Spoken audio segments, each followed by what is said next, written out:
Hello दोस्तों, NTPC के बारे में बात करेंगे। क्वार्टर वन के रिजल्ट्स आए हैं, कैसे नतीजे हैं, क्या शेयर टारगेट है, उसको हम समझेंगे। रिन्यूएबल एनर्जीज डेकेड की मेगा थीम है, वहां पर एनटीपीसी क्या कर रही है, क्या फ्यूचर का गाइडेंस है बिजनेस का, उसको समझेंगे। लेकिन सबसे पहले शुरुआत डिविडेंड से करते हैं, और यह है पिछले फाइनेंशियल ईयर का फाइनल डिविडेंड, जो कि ₹3 का ये फाइनल डिविडेंड है। और इस डिविडेंड की इन्वेस्टर्स बिल्कुल नोट करें, अगस्त 10 है लास्ट डेट, मतलब अगस्त 10 है एक्स डिविडेंड डेट, मतलब जिनके पास भी 10 अगस्त से पहले स्टॉक है एनटीपीसी का, वो इस डिविडेंड के लिए एलिजिबल है। 10 अगस्त के पास कोई अगर स्टॉक खरीदता है तो वो इस डिविडेंड के लिए एलिजिबल नहीं होंगे, तो ये आपको ध्यान में रखना है। और जो पेमेंट है डिविडेंड का वो भी सितंबर 12 और उसके बाद से हो जाएगा दोस्तों। तो इंफॉर्मेशन कैसी लगी जरूर बताइएगा कमेंट सेक्शन में। और अगर आप पिछले फाइनेंशियल ईयर की बात करें तो टोटल ₹7 का डिविडेंड था, तो ये जो ₹3 है उसके साथ उससे पहले इंटरिम डिविडेंड ₹4 का ऑलरेडी आया हुआ था, तो वो जो भी एलिजिबल शेयर होल्डर्स है उनको मिला होगा, तो ये ₹7 का डिविडेंड है।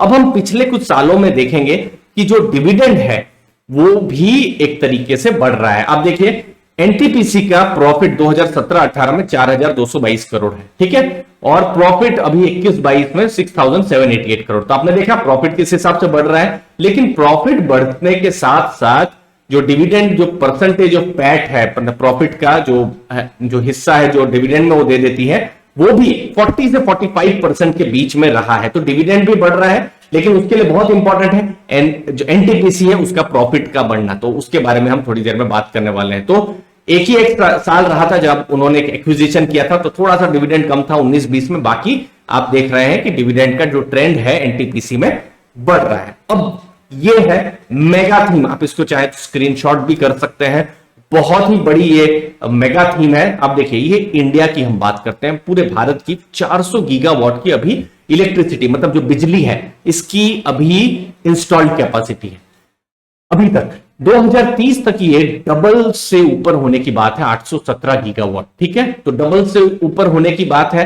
अब यहां पर कोई अगर सबसे इंपॉर्टेंट है तो ये वाला डेटा, रिन्यूएबल कैपेसिटी, जो कि अभी 110 गीगावाट है, मतलब लगभग 25%, 100 में 110, 25% से थोड़ा सा ज्यादा जो कैपेसिटी है वो रिन्यूएबल से आ रही है, बाकी कोयला है, अलग अलग सोर्स है, वहां से आ रहा है, ठीक है। लेकिन 2030 तक ये पूरा इक्वेशन जो है वो बदल जाएगा, 817 गीगावाट का 500 गीगावाट। और ये पूरे इंडिया का टारगेट है, ऐसा नहीं है एनटीपीसी का टारगेट है, पूरे इंडिया का टारगेट है कि ये 500 गीगावाट हम जो इलेक्ट्रिसिटी है हमारी कैपेसिटी होनी चाहिए रिन्यूएबल की। तो इसीलिए आप आजकल सोलार है, विंड है, हाइड्रो पावर है, यहां पर बहुत ज्यादा आप फोकस देख रहे होंगे। इनफैक्ट बड़े जो कॉर्पोरेट्स हैं, चाहे वो रिलायंस इंडस्ट्रीज हो या फिर अदानी ग्रुप हो, सब आ रहे हैं। और एनटीपीसी अगर पीएसयू की तरफ से अगर हम देखें तो वो भी एक बड़ी भूमिका कर रहा है। तो टोटल 500 गीगावाट का टारगेट है, तो 2032 तक मतलब अगले 10 सालों में 60 गीगावाट एनटीपीसी का टारगेट है। और उसमें से कितना हुआ है,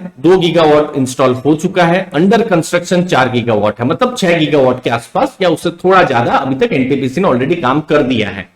और फिर टेंडरिंग, कंस्ट्रक्शन प्रोसेस वो सब भी चल रहा है, तो 11.54 गीगावाट सब कुछ पाइपलाइन को मिला के आप देख सकते हैं। इसके अलावा गुजरात में सबसे बड़ा सोलार पार्क 4.75 गीगावाट का भी वो सेटअप कर रहे हैं। तो ये कुछ इंपॉर्टेंट डेटा है जो इन्वेस्टर्स को ध्यान में रखना चाहिए, सिर्फ एनटीपीसी ही नहीं, उसके साथ साथ इस मेगा थीम को भी समझने के लिए। और इस मेगा थीम और रिस्पॉन्सिबल इन्वेस्टिंग पर ही हम फोकस करते हैं, कोई टिप पर हम बात नहीं करते हैं, सिर्फ लॉन्ग टर्म लर्निंग, रिसर्च और लॉन्ग टर्म इन्वेस्टमेंट पर ही हम फोकस करते हैं। तो हमारा जो टेलीग्राम ग्रुप है दोस्तों, वहां पर भी आप ज्वाइन कर सकते हैं। एक चीज डिस्क्लेमर है, कोई भी वहां टिप नहीं मिलेगी, सिर्फ लर्निंग एनालिसिस ही मिलेगी दोस्तों, आप इंटरेस्ट है तो देख सकते हैं। अब कैसा प्रॉफिट रहा है देखिए, इसके लिए है क्वार्टर वन का रिजल्ट जो अभी अप्रैल से जून आए। तो आप देखिए रेवेन्यू, मतलब कंपनी ने कमाया कितना है, 38,350 करोड़, जो कि पिछली बार 26,039 करोड़ था, मतलब 47% ज्यादा कमाया है। लेकिन कंपनी के खर्चे भी बहुत ज्यादा हुए हैं। आप देखिए जो इन्फ्लेशन है उसके कारण में आप देखिए खर्चे 72% बढ़े हैं, लगभग 15,000 करोड़ से 25,000 करोड़ से ऊपर के खर्चे हुए। तो यहां पर एबिटा जो है, आप मार्जिन देखिए, पिछले साल 31% था, जो अभी घटकर 25% हो गया है, ठीक है। लेकिन एबिटा नंबर आप देखेंगे तो बढ़े हुए 9,935। सिमिलरली प्रॉफिट आप देखेंगे 3676 करोड़ का हुआ है, जो कि पहले 3146 करोड़ का था। तो प्रॉफिट बढ़े हैं। तो ओवरऑल जो एक्सपेक्टेशन थी उसे थोड़ा सा नीचे यहां पर नंबर्स आए हैं, बट बहुत हद तक रीजन भी जो है, जो रॉ मटेरियल कॉस्ट जो है उनका बढ़ना, वो बिल्कुल हमको समझ में आ रहा है। तो ये प्रॉफिट के नंबर है, जो प्रॉफिट बढ़े हैं, लेकिन थोड़ा रॉ मटेरियल का इनको इंपैक्ट पड़ा है। अब रिजल्ट्स में के बाद और इंपॉर्टेंट चीजें, लगभग इंडिया का 1/4 जो भी इलेक्ट्रिसिटी पावर जो है वो जनरेट करती है। रिन्यूएबल पर हमने बात की ही, 60 गीगावाट का उनका प्लान है, और टोटल ग्रोथ की विजिबिलिटी है उनके बिजनेस पे 130 गीगावाट टोटल। अगर आप देखेंगे 2032 तक उनका बड़े प्लान है। कितना करती है नहीं करती है वो तो फिर बात की बात है, बट फोकस उनका वहीं पर ही है कि कैसे अच्छा काम किया जाए, ग्रोथ किया जाए। अब ब्रोकरेजेस ने Q1 के जब ये टारगेट्स आए तो उसके बाद उन्होंने ये टारगेट्स दिए हैं, टारगेट नहीं रिजल्ट आए, तो आईसीआईसीआई डायरेक्ट ने 190 का टारगेट दिया है और एचडीएफसी सिक्योरिटीज ने 174 का। अब ये टारगेट का मतलब ये नहीं कि आ ही जाएगा, ये एक फेयर वैल्यू उन्होंने बाहर की है रिजल्ट्स के बेसिस पर, एनटीपीसी के काम के बेसिस पर एक फेयर वैल्यू एनटीपीसी की इन ब्रोकरेजेस ने बाहर की है।